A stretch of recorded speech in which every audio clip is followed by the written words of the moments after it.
फसलों का त्योहार। सारा दिन बोरसी की आग बैठकर हाथ तापते हुए गुजर जाता है।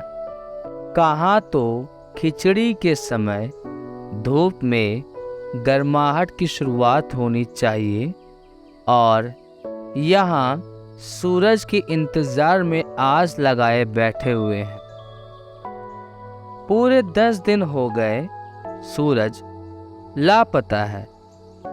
आज सुबह तो रजाई से निकलने की हिम्मत ना हो रही थी।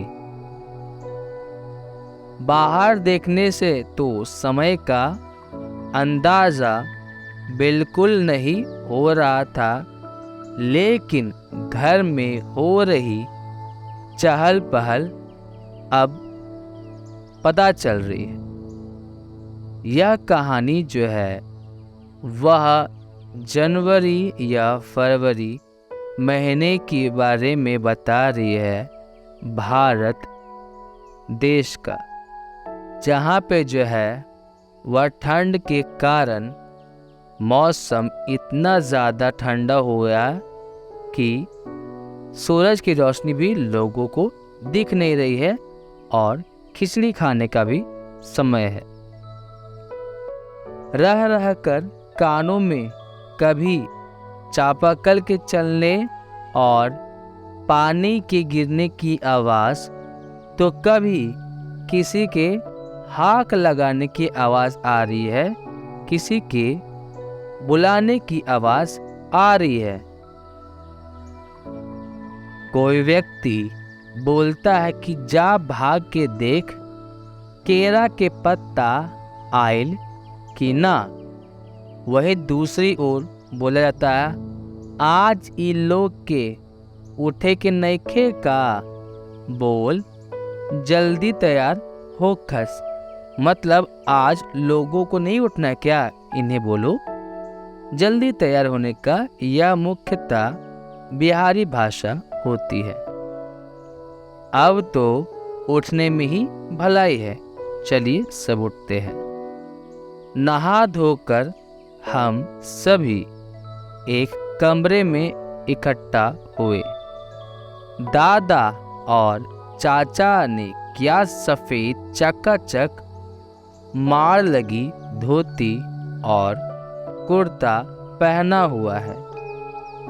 धोती और कुर्ता जो है वह भारतीय संस्कृति में पहने जाते हैं। खिचड़ी में ऐसन ठाड़ हम पहलो कबो ना देखी नी, सारा देह कनकना देता। मतलब खिचड़ी जो है वो इतनी ठंड है, खिचड़ी गरम निकाला गया है लेकिन फिर भी ठंड लग रहा है और वह ठंड इतना कि पूरा शरीर कपकपा दिया जा रहा है। यह बात पापा ने कहा। शायद आज धोती में उन्हें ठंड कुछ ज़्यादा ही लग रही है। सामने मचिया पर खादी की सफ़ेद साड़ी पहने हुए दादी बैठी थी। आज दादी ने अपने बाल धोए हैं। झाग सफ़ेद सेमल की रुई जैसे हल्के फुल्के बाल। गौर से देखने पर एक काला बाल तक नजर नहीं आ रहा है। बिल्कुल धुली धुली सी लग रही हैं दादी। उनके सामने केले के कुछ पत्ते कतार में रखे हैं, जिस पर तिल, गुड़, चावल आदि के छोटे छोटे ढेर पड़े हुए हैं। हमें बारी बारी से उन सभी चीज़ों को छूने और प्रणाम करने के लिए कहा गया। जब सब ने ऐसा कर लिया तो उन सभी चीज़ों को एक जगह इकट्ठा करके दान दे दिया गया। आज तो अप्पी दीदिया बुरी फंसी। उन्हें ना तो खिचड़ी दही पसंद और ना ही चूड़ा। पर आज तो कोई फरमाइश का नाश्ता नहीं चलेगा। उन्हें दोनों चीज़ें ही खानी पड़ेंगी। आज खिचड़ी जो है, खिचड़ी खाने के बाद सभी ने गया से आए तिल, गुड़ और चीनी के तिलकुट को बड़े चाव से खाया। खाते खाते मैं सोच रही थी कि कितना अलग है ना यह खिचड़ी जो अभी हम मना रहे हैं। स्कूल में हम जो खिचड़ी मनाते हैं उसकी अलग ही मस्ती हुआ करती थी। छुट्टी का दिन नाव में बैठकर गंगा नदी की सैर और फिर टापू पर बालू में दौड़ते हुए पतंग उड़ाना या उड़ाने की कोशिश करना, कितना मज़ा आता था। इधर हम पतंग उड़ाते थे और वही थोड़ी दूर पर गुरुजी, विमला, दिग्गा, आनंद जी, झिलमिल भैया सब मिलकर ईंट से बने चूल्हे पर बड़े बड़े कढ़ाई में खिचड़ी बनाते थे। हम भी बीच बीच में अपनी पतंगों को सुस्ताने का मौका देते हुए मटर और प्याज छिलने बैठ जाते। वैसे खिचड़ी फिर दोबारा खाने को नहीं मिली।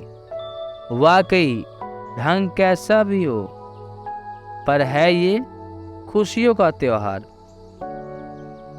जनवरी महीने के बीच में भारत में लगभग सभी जगहों पर फसलों से जुड़े कोई न कोई त्योहार मनाया जाता है। कोई फसलों को त्योहार हो जाने पर खुशी बांटता है, तो कुछ लोग इस उम्मीद से खुश हो जाते हैं कि अब पाला कम होगा, ठंड कम लगेगा। सूरज की गर्मी बढ़ने से खेतों में बड़ी फसल तेजी से बढ़ती है।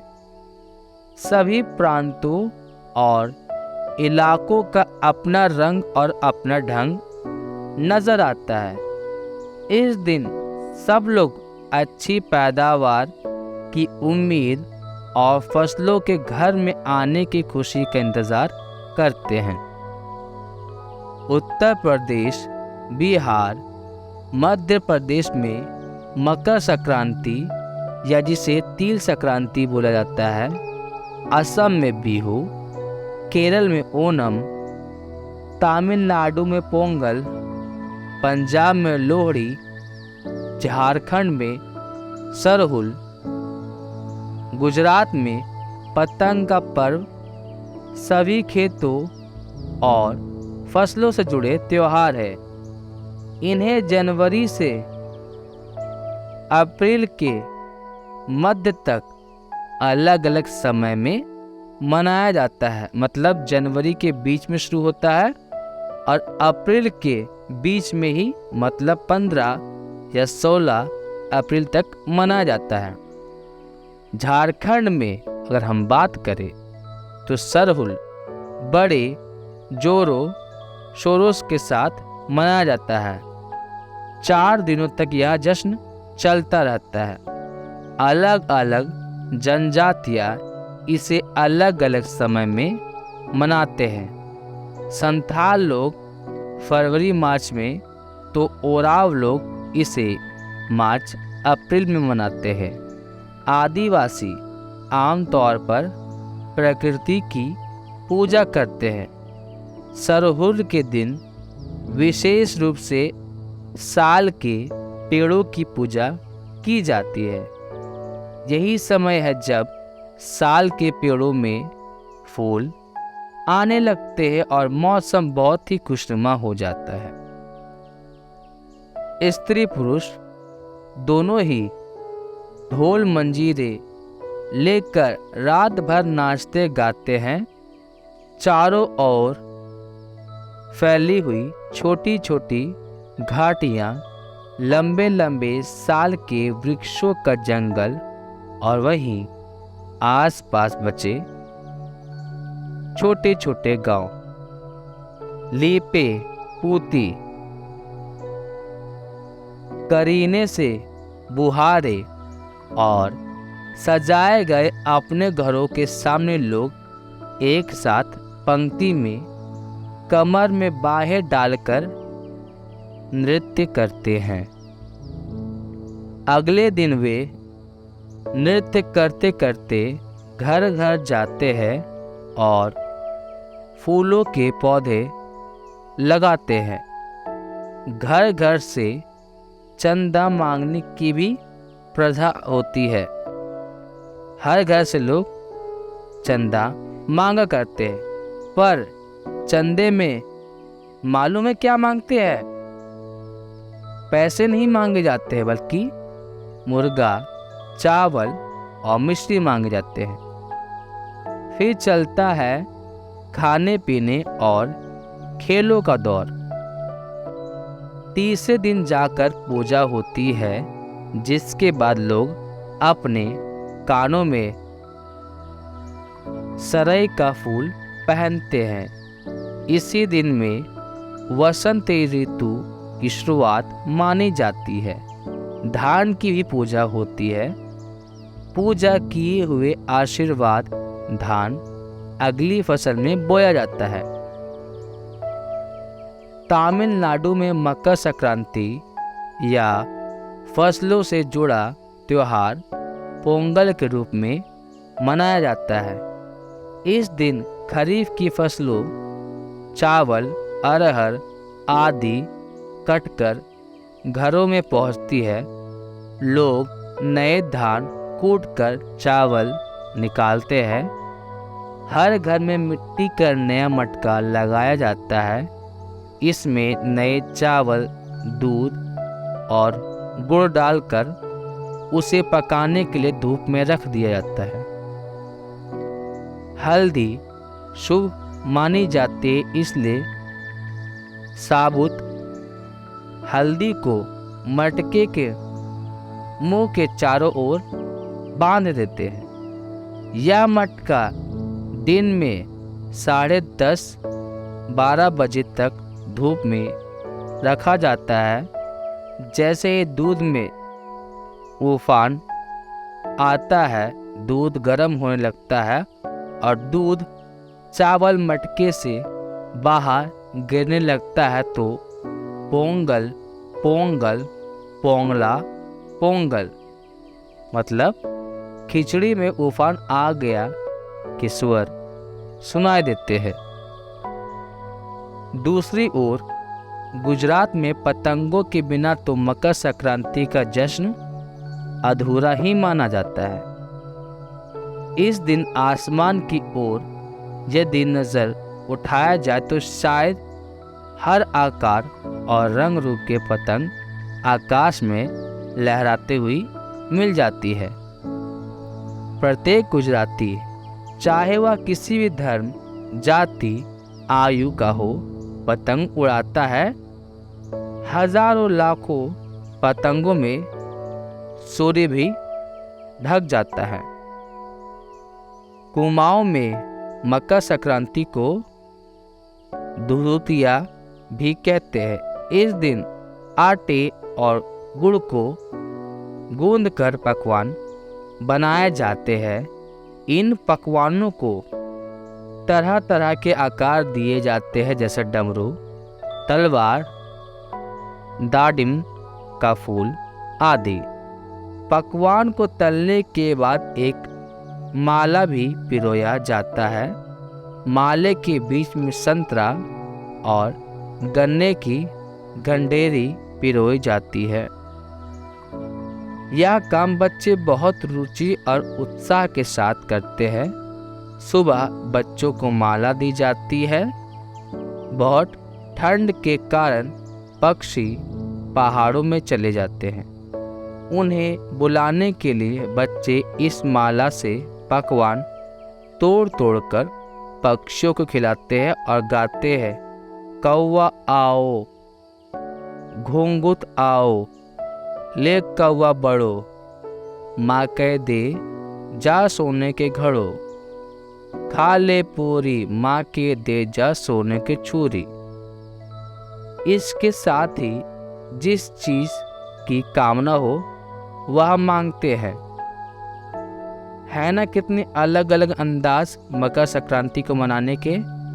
कहीं दूध चावल और गुड़ की खीर बनती है, तो कोई 5 प्रकार के नए अनाज की खिचड़ी बनाता है। कहीं कहीं लोगों का सैलाब नदी में स्नान के लिए उमड़ पड़ता है। लोग ठंड में ठिठुरते रहेंगे, पर बर्फीले पानी में कम से कम एक डुबकी तो ज़रूर लगाएंगे। हाल यह होता है कि इन जगहों पर तिल रखने को भी जगह नहीं होती। तिल से याद आया, मकर संक्रांति के दिन पानी में तिल डालकर स्नान करना, तिल दान करना, आग में तिल डालना, तिल के पकवान बनाना विशेष महत्व रखता है। तुम्हारे घर या इलाकों में इस त्योहार को कैसे मनाया जाता है? इसे खिचड़ी, पोंगल, मकर संक्रांति या और क्या कहा जाता है? या तुम फसलों से जुड़े कोई और त्योहार भी मनाते हो?